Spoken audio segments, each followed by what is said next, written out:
How long do I need to cook frozen corn on the cob? Hello and welcome.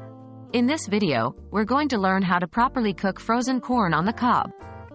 It's a simple process, but with the right techniques, you can prepare a perfectly cooked cob of corn that's hot, juicy, and absolutely delicious. Let's dive in. What do you need? First things first, here's a list of what you need. Frozen corn on the cob, a large pot, water, salt, optional, butter, optional. Remember, you do not need to thaw the corn before cooking it, which makes frozen corn a convenient, time-saving choice. How do you prepare the pot? You'll need to fill your pot with enough water to cover the corn.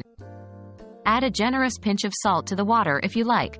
This is optional but can add some nice flavor to the corn.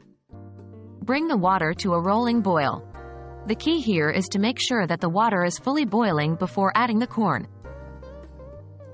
How long should you cook the frozen corn? Once the water is boiling, carefully add the frozen corn on the cob to the pot. Return the water to a boil and then reduce the heat to medium. Cook the corn for about 5 to 8 minutes until it's hot and tender. To check if it's done, you can pierce a kernel with a fork. If it's tender, then your corn is ready.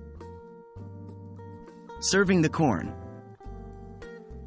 Once the corn is cooked, carefully remove it from the water using a pair of tongs. Serve the corn hot, and if desired, brush with melted butter for a delicious finish. Remember, corn cools down quite quickly, so make sure you serve it hot to enjoy its best taste and texture. And there you have it. Now you know how to cook frozen corn on the cob. This quick and easy method should have you enjoying a tasty cob of corn in no time. Remember, the keys are to start with a rolling boil, cook for 5 to 8 minutes, and serve hot.